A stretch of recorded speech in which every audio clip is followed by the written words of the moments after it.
Welcome to the Open to Hope Show. I'm your host, Dr. Gloria Horsley, with my daughter and co-host, Dr. Heidi Horsley. We've got a great show for you today, and I know you're going to really like it because there's a lot of loss out there, and you've lost spouses, you've lost partners, maybe divorced, and we're going to talk about dating today. We are, and this is a topic that is near and dear to my mother's heart. She is going to be both co-host and guest, so that should be interesting because, Mom, as you know, my dad died 2 years ago, and my mother started dating.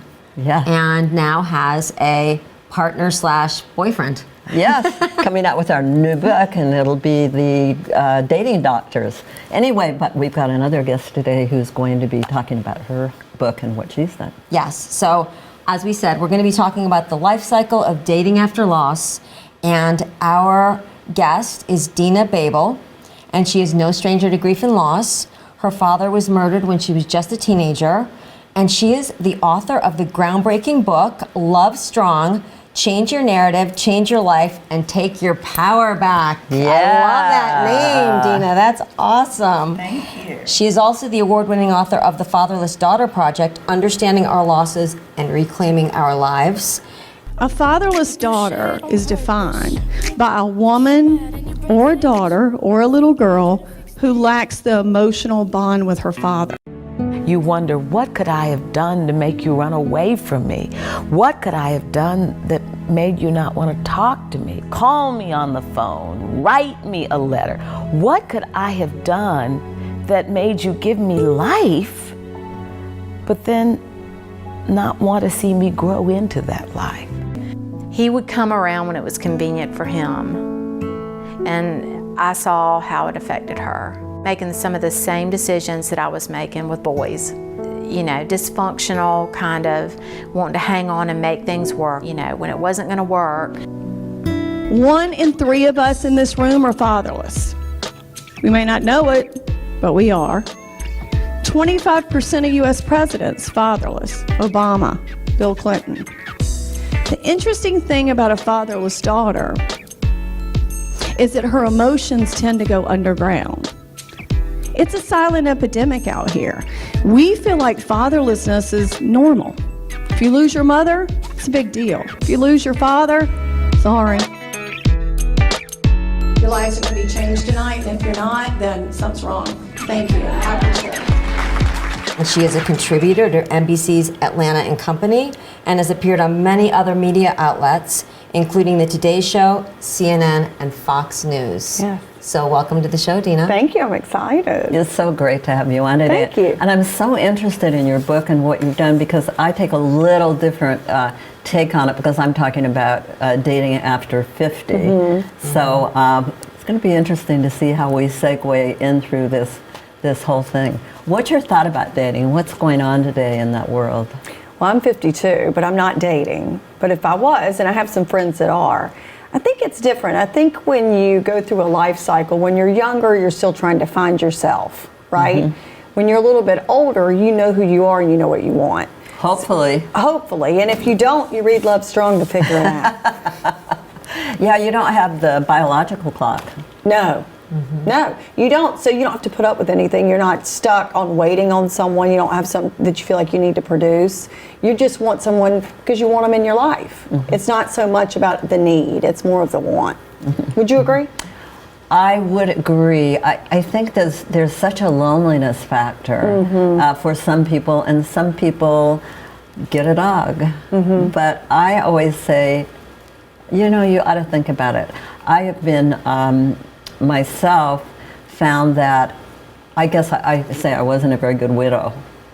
I really enjoyed being with another person because I enjoyed being married and being in those kinds of relationships. Now some of my friends tell me, I don't need to be in a relationship, I'm happy being alone and that kind of thing. But when you really question them down to it, there are a lot of fears about dating and getting involved. Have you found that? I have, and I also think that, my dad died when I was 13. I'm 52. My mom never remarried. Mm-hmm. And she was one of the other people you talk about, where she just said, I did my thing. She dated some, but she didn't really put herself out there. And I would say that obviously you're a therapist, but you probably grieved through the process and are in a healthier place. And I envy people that can jump back out there, because you know what you need, you know what you want. And you can grieve alone, and you could be lonely in a relationship or outside of a relationship. But knowing that you want a companion is pretty strong. And I think it probably makes you happier versus going through lonely moments of everything you would deal with in the grief cycle. You could do it with someone. Right. Yeah. I tell people, sometimes they say to me, well, I'm concerned I'm involved with somebody whose spouse just died recently, or some people who are not quite divorced yet. And I am like, well, you know, it may work out. You don't know. You don't know. You don't know. Every relationship we're in is a rebound from something, right? Whether it's another relationship, it's grief, at whatever it is.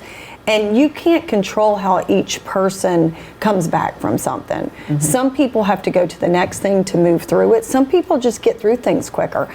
I'm not one that does. I'm one that kind of marinates and loops these thoughts and really thinks through it. And at a point when I was younger, grief to me was staying in the grief process. That was, I respected them enough to still love them that strongly, that I don't want another father figure, I don't need this, or another spouse, or another boyfriend. And the reality is, that's you trying to prove to the world or to yourself, I love them so much I can stay here. And that doesn't mean anything. No one wants you, and I'm sure your spouse that passed away did not want you to grieve and be lonely. That's not what anybody wants. Everybody wants us to be happy. And we all process it different. It doesn't mean you loved any less or any more. I think that's true. I was married for 60 years. And how did you do it? Yeah. Well, I always say, my husband used to get a little annoyed because I would say, you know, marriage is a process of falling in and out of love. It and is. You better hope you're not out of love at the same time. That is so true. It's so true. And I think I was reading something about odd years, that people get divorced more in the odd years. So the 7, the 9, the 13, that kind of thing. And I think it's interesting because through COVID, we all went through something, right? I mean, for my husband and I, we were together all the time. We had been together 20 years before COVID.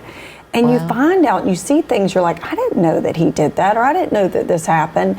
And I think we're not meant to be with someone 24 hours a day, right? We need our work, we need our purpose, we need our friends, we need other things. And so we've all gone through processes. It doesn't mean I love him any less, but when he went back to work, it was really good. Well, I'm just curious. I'm going to jump in here, even though I know that I'm kind of out of the loop. But you have been with somebody 20 years. Why did you decide to write this book? Oh, it's so good. So when I, you know, as I said, my dad died when I was 13. I didn't get married until I was 39. Okay. But we had dated for 8 years before that. Believe me, I had it written on the whole wedding announcement and everything, down to the hours and the minutes. But I always thought it was a commitment issue. And it was really me that had the commitment issue, to be honest with you. Because I think when you go through abandonment like I did, so my parents divorced when I was 3. And then he died when I was 13. So there was 2 types of abandonment, right? And I think what I went through was, I don't really know how to be a partner or receive love. Because you don't see what you need to emulate that, right? Because a father's a protector, he's a provider, emotionally, spiritually, lots of things. And so for me, I would always pick people that I could leave, not people that would leave me. And so when I wrote this book, I almost called it Why Him? Because it was about any time you get stuck in a relationship. For me, it would be the guy that I had dated. Why there's one person that it's a pinnacle or a pivotal moment in your life where they teach you a lesson, like a strong lesson to help you get to the other side, right? And it could be the loss of a job, it could be the loss of a parent, a spouse. For me, it was the loss of this relationship. And it was the first time I got into a relationship with someone who could leave me, and he did. And it made me grow up, and it made me go back and re-examine the abandonment. So I really wanted to tell the difference in what is weak love and what is strong love. And I think women today, especially in 2022, we want to know, why aren't things working out? We don't want to hide anymore. We want to understand and process it, right? And so I wanted to write a book so someone could go back through the generational points in their life and their parents' life and figure out, what verbal and nonverbal cues have affected me, what makes me the way I am, and how am I reacting, and what am I putting out in the world, and therefore what am I receiving. Okay, Mom, does this bring up anything for you? Yeah, I think it's really important what you're saying. Now people do need to take a look at why they aren't in relationship. Yeah. Do they want to be in relationship? Are they, but there's another factor here. Once you decide you want to be in relationship, what now? Yeah. You've got to find the opportunity to be in relationship. And do you talk about in your book about that, about meeting people? How do you meet people who are single once you decide that you want to be in relationship? I think you have to be open to everything, right? So some people are open to online dating. Some people say, once a week I'm going to go to a happy hour and meet someone. Some people want to be fixed up. What you don't want to do is take yourself out of the game, right? Now, if you're not in it for a week or two, or you feel emotionally you're going through something, or you're doing too much at work, take a break. But once you put yourself all the way out, it's real easy to stay out.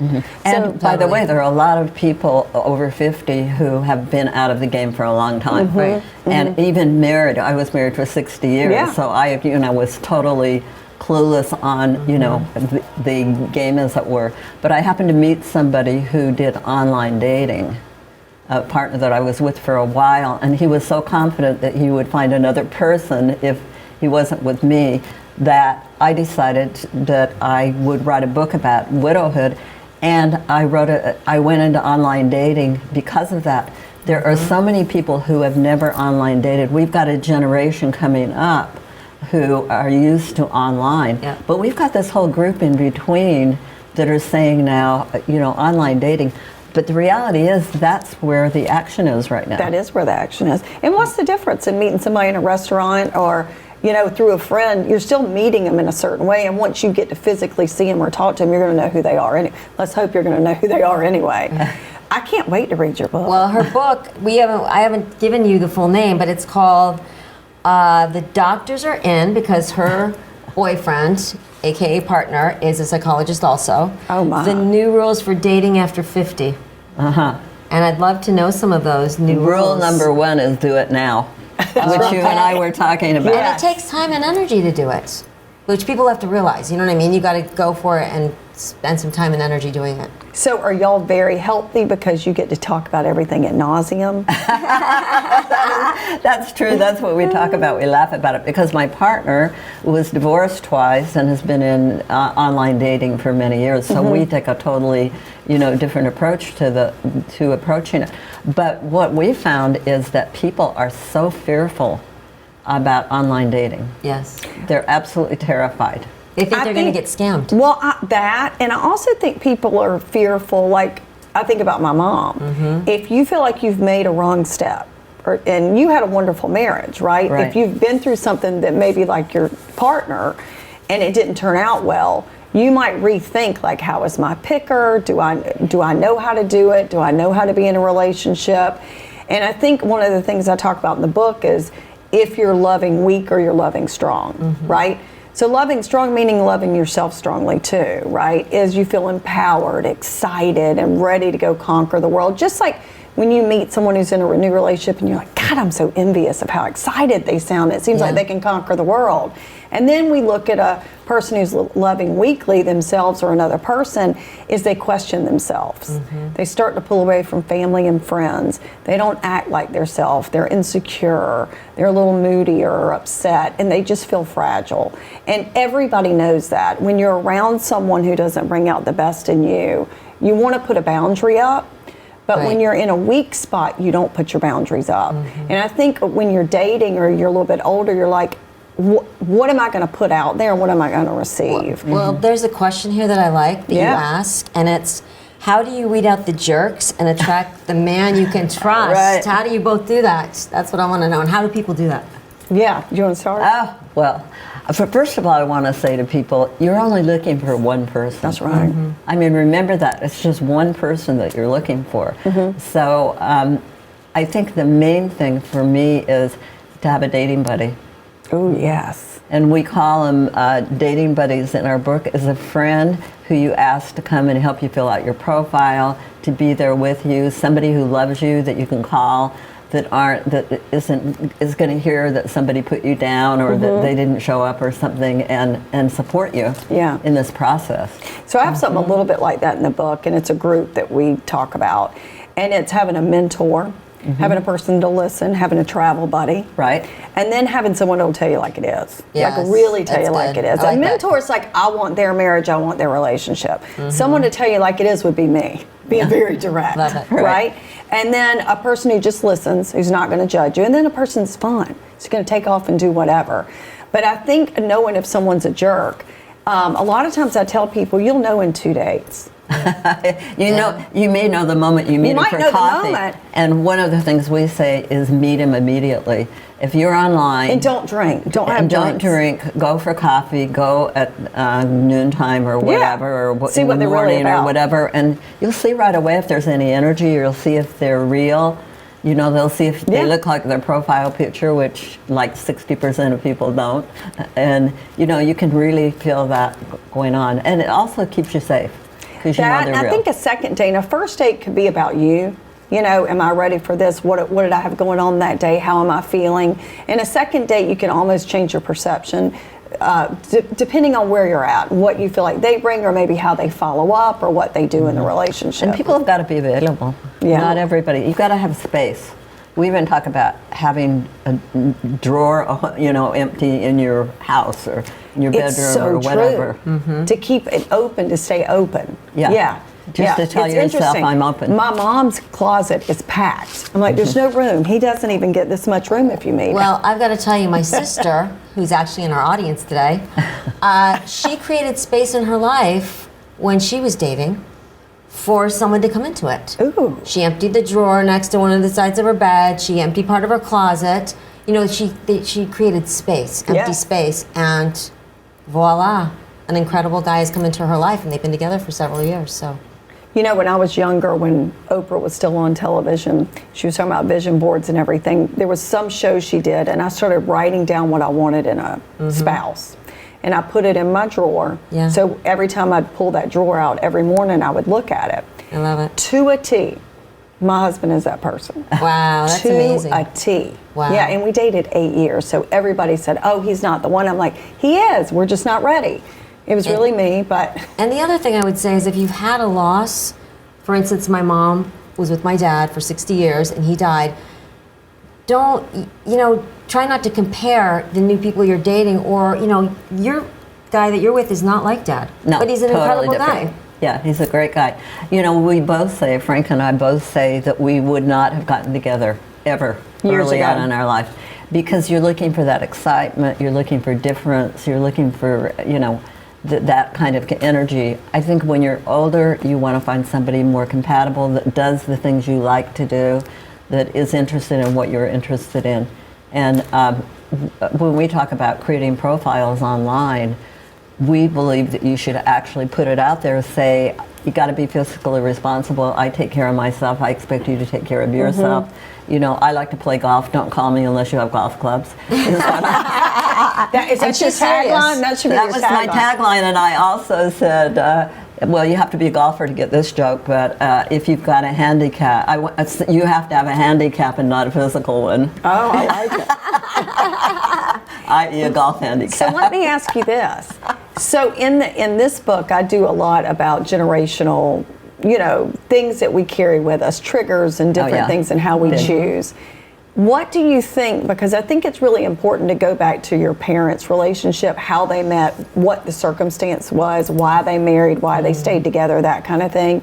How do you feel like in this second go around, your family stuff from back in the day affects this? Have you gotten my through family it? of origin, well, I will tell you, my mother was a fabulous example for me, because after my dad died, she saw in the newspaper, this is way before online dating, that her boyfriend from college wife had died, and she, in the obituary, and she called him up and they had coffee, and she was with him for the next 3 years. So you got it from your mama. Yeah, she set up the scene, for I giving love me that. permission. Well, she showed you resilience. Yeah, Yeah. exactly. I think it's really interesting because when I You know, I talk to so many different couples. I do a lot of work with men too, and helping them understand what you maybe were told or just saw really impacts you. So you just saw that and you thought, you know what, she went and did this, so it's okay for me. You know, Frank has a big section in the book where he talks to men because he's done a lot of men's groups and all that kind of thing. And he's like, guys, you need to shape up. You need to realize women want to be loved and cherished. That's where you need to move from now. You don't need to get them to bed to show that they care about you or whatever. You need to slow down at this age, take it easy, and get to know them. Get to know who they are as people. Well, I need to speak to him. And another thing he says that I love, it's like, he said, you got to learn to say no to the women. No, you know, no, I don't want to go on a trip. No, I'm not going to do this. No, you can't stay overnight. You know, no, that's not. See, what I back want. in my day, if he said no, I'd be like, I love him. He said no. So important. So on this note, and this is another question you had, how do you develop confidence in who you are and what you have to offer? Because like you said, you want to present your best self because you don't want to attract the wrong kind of people. I think you got to look inward. I think you got to do enough work on yourself. And it may not be, it could be a retreat. It could be just taking time by yourself. It doesn't have to mean extreme therapy. It could be a coach. It could be, you know, we all beat up our best friends and ask for lots of therapy and advice. But again, back to the 5 people you want in your life, you got to have someone who mentors you or that you're trying to strive to become, not that person, but what they have or what they emulate out in the world and who they are, right? And I think that you have to also know what it is you want and what it is you want to let go of. I like the let go of piece because we often know what we want, but we don't know what we want to let go of. And you have to be brave enough to say, you know what, this did not work. Right. I've cycled this multiple times. And a part I do in the book is, what are partners that you've had in the past? Why would they say you broke up and why would you say? And if you find a system of, I'm doing the same thing over and over, we do it in work relationships, we do it in friend relationships, we do it because it's who we are. And what is it that we need to let go of and go, you know, this doesn't work for me. It may have worked for me in my childhood, maybe it helped me survive, but is it helping me thrive? And I think that's hard for everybody to do. I'm still doing that right now in my life. Not necessarily in my work, in my personal relationship, but in my work life. What do I want to accomplish? Someone said to me, if 15 years from now, right, what do you want to know? What are you doing today that 15 years from now you'd be proud of? And not a moment, but how and what am I doing today going to get me to where 15 years from now I look back and go, what was I doing then that got me here? Now, when you really get into senior dating, 15 years is a long time. Okay, fine. I know where I'll be in 15 years. I'll be probably pushing up daisies. We'll come talk and to so you. maybe my partner be. So it depends on perspective. And I think an older senior, people tell me not to say senior dating, but if you're Why do over, they tell you not to say senior dating?